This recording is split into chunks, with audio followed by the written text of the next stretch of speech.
good afternoon, good evening, whatever time of day you might be watching this. I hope you're all having a good day. My name is Joseph Matthew. I work for Rutgers University in Newark, and we're going to talk about attendance today.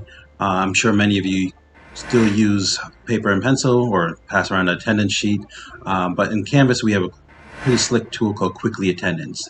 Now, you might have already seen a different attendance tool that's in Canvas, but this is a fairly new tool that we have, which I think is a little bit more robust and a little bit more friendlier to use. So we're going to get right into it. So you're going to go into your course, and you're going to see on your course menu Qwickly Attendance. So we're going to go ahead and go into Qwickly Attendance. The first thing I'm going to go over is your settings. By default, when you first open it, it will go right into settings. But since I already set this up, it just got into for me to take attendance. So we're going to go over preferences. You can sort when you see your attendance list by last name, first name, or username. I chose last name. You have different options on how your view preference are, showing you the total absence on a take attendance screen. You also can round your grades to the nearest whole number or show inactive students in record. By default, none of these are checked off, and for the most part, I don't believe you'll need them, but it's totally up to you. One of the other options in here is called check-in. Check-in allows you to set a timer. So I'm going to go ahead and, just for training purposes, put it in as 20 seconds. And with this check-in, you can either use no pin or QR code. You can have a QR code, but as you see here, if you use a QR code, the students all have to have the Qwickly Attendance app on their phones or devices, or you can have a PIN number. So I'm going to go ahead and require a PIN number, and it will be randomly generated. And we'll get into that once we go through the attendance check-in process. Next, we're going to go to attendance status. Here's your default attendance: present, they get 100%, absent 0, excused, no points, they don't get anything negative or positive against them. Late, they get slight percentage off. Or you can add your own status if you want something more than just this, and you can just click on add, and you can go ahead and fill in how many percentage, what color you want, whatever you choose to do. Next is automatic emails. I think this is really nice. I usually recommend all instructors to use this. It just sends an email once attendance is done to their email saying, hey, your instructor has marked you absent for today's date and the course that it's in. This way it gives the students, they know they've been marked absent. If they were missed for some reason, they can come talk to you after class or email you and let you know they were there. And it's pretty nice tool to use. Next is grading. Grading lets you choose how you want to see the grades in the gradebook and how you want to take the grades. So I chose session-based grading, where it will just show me a column in the gradebook. You can either choose points per session, they get a certain amount of points per session, or total points. I typically use total points, and I put 100%. The column name attendance is what will be shown in the gradebook, in the Canvas gradebook. So you can rename that if you want. You can change it to whatever you want. Another option is turning on absence-based grading, and what that does, it shows the absences and how many points you want to give them or take away from them for their absences. Another cool feature is this forgive absence button, and what that does is some people don't want to take attendance or don't want to negatively impact students during add and drop period, or you just want to say you're allowed one absence through the semester without being penalized. So you go ahead and put number of absence forgiven, and in this instance I'm going to choose 1, and I'm going to go ahead, and that's all the settings, and we're going to go ahead and click Save Settings. Next, we're going to go through all the different ways of taking attendance. So once you set this up, going forward, you click on Qwickly Attendance, it will open up to attendance, and whatever's the one you choose, that's what it will last open up to. So the first one I'm going to go into is check-in. This is where we already set up a PIN number and we set it up for a time frame. So by default, you can put a title if you want. By default, it does take today's date. It says students will have 20 minutes to check in before the check-in period will automatically close. So I'm going to go ahead and click Start Check-in. Now here's the randomly generated PIN. Students will have 20 minutes to go in to their course into Qwickly and check in themselves with this generated PIN number. Now it's giving them 20 minutes to check in. you can always end it early, or you can go about your business and it will automatically shut down. So right now I'm just going to go ahead and click end check-in, and that would be the end of the process for taking attendance that day.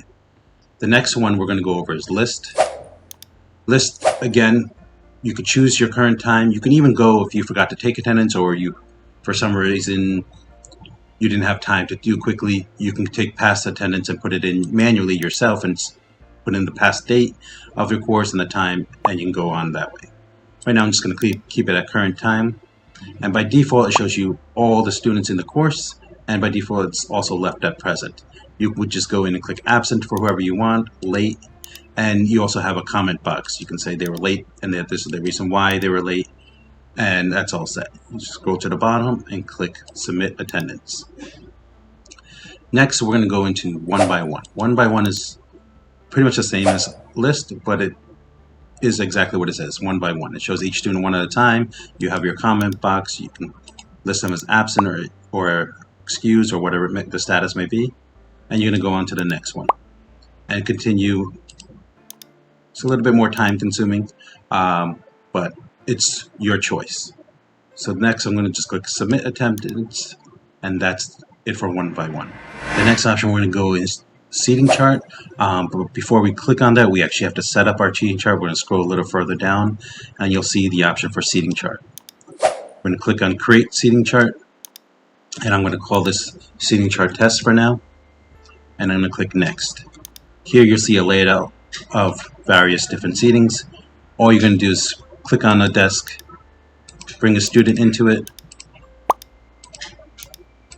and we're going to go through this, set it up the way we want, how your class might be set up, and we're going to click save. Okay. Now that's set up, we're going to go back to the attendance and click on seating chart. And we're going to choose our seating chart, the test one that we chose, and we'll see exactly how we set it up. We can mark everyone as present, I can mark someone as absent, and so on. Then you're just going to click submit attendance. The next is actually a really cool, slick feature called student activity. It's based on the activity in the course. So you have various different categories to choose from. So first you would choose your date range. I'm going to choose today's date and end at today's date.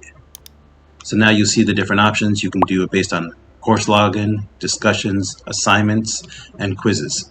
So the first thing I'm going to do is see who logged into my course that day and base it on that.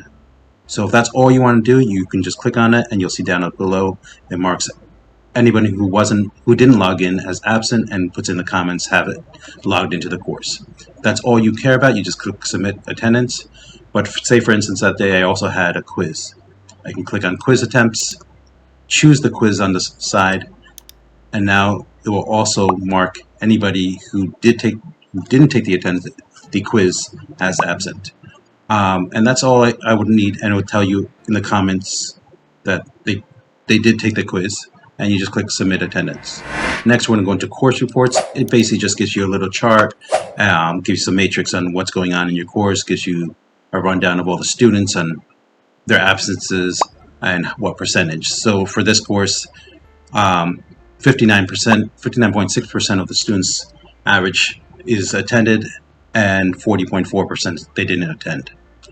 Next we can go into records. Now students also have access to their own records. Here I can go through see all my dates of attendance. The green means they are attended, the red X means absent, the yellow means late, and this blue means excuse. So you see with this excuse, it also has a little comment box. I can click on it and see that it was excused because they had COVID. You cancel that, and we're pretty much all set. And anything else you need, you can let me know. You can reach out to us. We'll put in our contact information at the end of the video. Again, my name is Joe Matthew from Academic Technologies and Services. Hope you all have a good day.